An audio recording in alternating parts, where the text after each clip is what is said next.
শুরু হয়ে গেছে কোচবিহারের ঐতিহ্যবাহী রাসমেলা। রাস পূর্ণিমার দিন সকাল সকাল চলে গেছে মদনমোহন বাড়ি রাস ঘুরিবার জন্যে। আমরা সবাই মিলে চলে গেছি।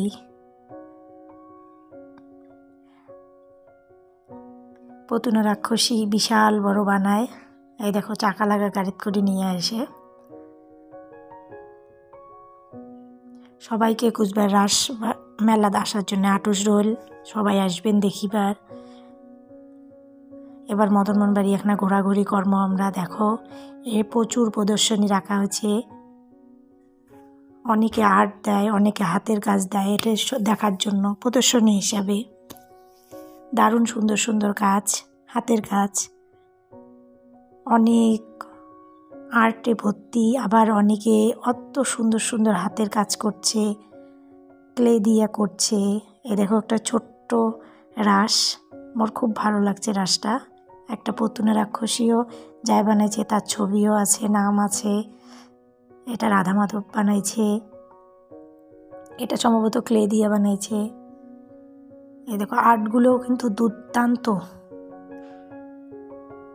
এই যে ছোট্ট করিয়া এটা কি রাম মন্দির। সব ধরনের হাতের কাজ আছে মোটামুটি। সবাই চেষ্টা করে মানে সব ধরনের জিনিস একটা করিয়া বানিয়ে এটা কোনো দেওয়ার, সবাই দেখেও সবার হাতের কাজগুলো। যার অনেকের হাতের কাজ এত সুন্দর যে দেখার মতো, মানে চোখ ফেরানো যায় না। এই যে প্রেম মন্দিরটা বানাইছে দেখো, দারুণ সুন্দর। এই যে কেদারনাথও করছে। তারপরে অনেকে উলের এই যে ছোট ছোট জিনিসগুলো বানিয়ে দিছে।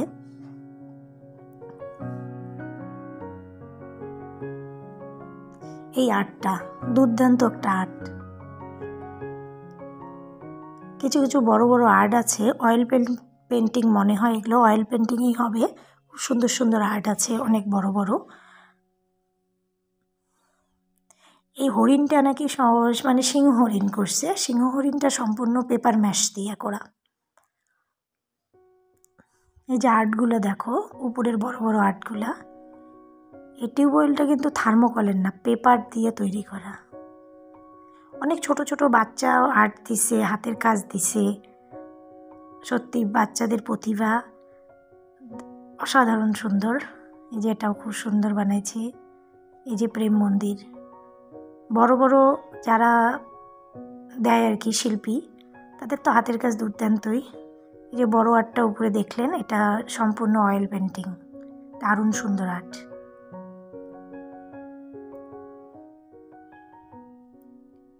যাই যাই কোচবিহার রাসমেলা আইসেন দেখেন, আমার কোচবিহারবাসী তাই তো জানেন। আর যায় যায় অনেক দূরের আইসেন নাই কোনো দিন এখনও, সবাইকে আসার আটুস রইল।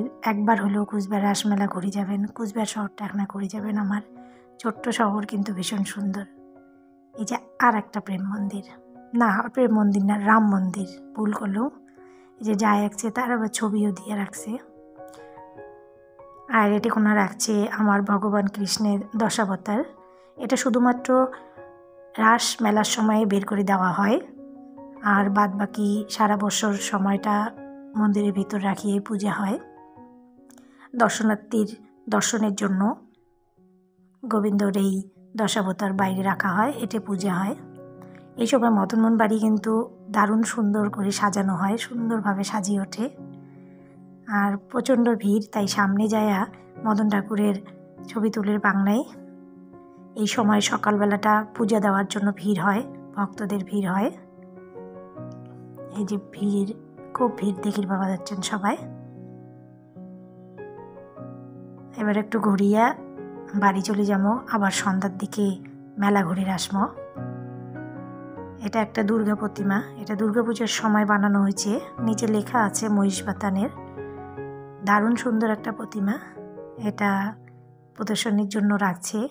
শিল্পীর হাতের শিল্পকর্ম, শিল্প দক্ষতা কিন্তু অসাধারণ সুন্দর, অসাধারণ নৈপুণ্যর কাজ।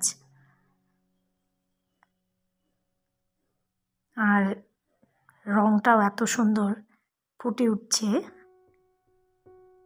দেখো দারুণ সুন্দর। সন্ধ্যাবেলা আবার চলে এসেছি মদনমোহন বাড়িতে। এই যে বাচ্চা কাচ্চাগুলো এই যে ফোয়ারা দেখবে, এই যে লাইটিং দেখবে, মেলায় ঘুরবে, খাবে, চলে আসছি। এই যে আইসক্রিম খাচ্ছে।